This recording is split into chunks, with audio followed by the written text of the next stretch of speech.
Buttayagudem TDP కార్యాలయం వద్ద సోమవారం పోలవరం నియోజకవర్గం కన్వీనర్ బోరగం శ్రీనివాసులు స్థానిక నాయకులు కార్యకర్తలతో సమీక్షించారు.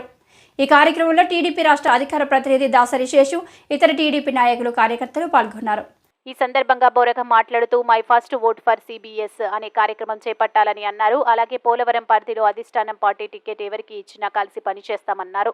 అభ్యర్థి విషయంలో ప్రజలు, కార్యకర్తలు కొంచెం గందరగోళంలో ఉన్నారని అన్నారు. మరో 2 రోజుల్లో అభ్యర్థి విషయంలో ఒక స్పష్టత వస్తుందని అన్నారు. అనంతరం దాసరి శేషు మాట్లాడుతూ రాష్ట్రంలో జగన్ ప్రభుత్వంలో అనేక అక్రమాలు చోటు చేసుకున్నాయని అన్నారు. రాష్ట్రంలో కొత్తగా నమోదైన ఓటర్లపై దృష్టి సారిస్తున్నామన్నారు. డోర్ టు డోర్ తిరిగి కొత్త ఓటర్లకు my first vote for CBN కార్యక్రమం వివరించి ప్రత్యేక క్యాంపెయిన్ను కూడా నిర్వహిస్తామన్నారు.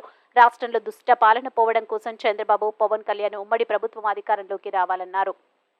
ఎంసీఏలు కానీ, ఎంటెక్లు కానీ, ఎంఫామ్లు కానీ లా కోర్సుల్లో చదివేదానికి ఎవరు కూడా బలహీన వర్గాల వాళ్ళకి ఎవరికి కూడా ఫీజు రియంబర్స్మెంట్ కానీ, స్కాలర్షిప్లు కానీ లేకుండా జీవో నెంబర్ 77తోని మొత్తం వాళ్ళ గొంతు కోసేటువంటి నేపథ్యంలో, ఒక డిస్ట్రాక్షన్ మోడ్లో వెళ్తున్నటువంటి నేపథ్యంలో ఈ క్యాపిటల్ ఏదిరా అని చెప్పేసానంటే క్యాపిటల్ ఏదో కూడా చెప్పలేని పరిస్థితులు, పక్క రాష్ట్రాల్లో ఉన్న మన మీద జోకులు, ఆంధ్రప్రదేశ్ క్యాపిటల్ ఏదని జోకులు వేసుకునేటువంటి పరిస్థితుల్లో ఆంధ్ర రాష్ట్రం ఉన్నటువంటి నేపథ్యంలో ఇలాంటి డిస్ట్రాక్షన్ చేస్తూ మాట్లాడితే కేసులు, ప్రశ్నిస్తే దాడులు, గట్టిగా ఇంకేదన్నా ఎదురు తిరిగితే హత్యలు, దమనకాండలు చేస్తున్నటువంటి ఈ యొక్క పరిపాలన సాగనంపి ఎవరైతే మన కోసం నిరంతరం పాటుపడి ఇటు పక్కన పోలవరం నియోజకవర్గం ఉంది.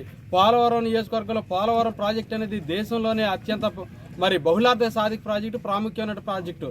72% పూర్తి చేస్తే 2% కూడా 5 ఏళ్లలో పూర్తి చేయనటువంటి నాయకత్వం పక్కన ఉన్నటువంటి నేపథ్యంలో, పట్టిసేవన పరుగులు పెట్టించినటువంటి నాయకత్వం పక్కనుంటే దాన్ని 4 ఏళ్లు నిరుపయోగంగా ఉంచినటువంటి ఒక డిస్ట్రాక్షన్ నాయకత్వం పక్కన ఉన్నటువంటి నేపథ్యంలో ఎవరైతే యువతీ యువకులు ఉన్నారో, మొదటి ఓటర్లుగా ఉన్నటువంటి యువతీ యువకులందరూ కూడా ఈ యొక్క ఓటర్స్ని ఆకట్టుకుని ఈ యొక్క ఛాంపియన్స్ అందరికీ ఎవరైతే యూత్ లీడర్స్ ఉన్నారో వాళ్ళందరూ కూడా చంద్రబాబు నాయుడు గారు జనసేనకి ఓట్లు వేసి ఈ యొక్క అభివృద్ధికి పాటుపడడానికి ఆ 30 లక్షల ఓటర్స్ని కూడా కలిసి వాళ్ళకి రాష్ట్రం తాలూకా పరిస్థితులను వివరించడం కోసం ఈ యొక్క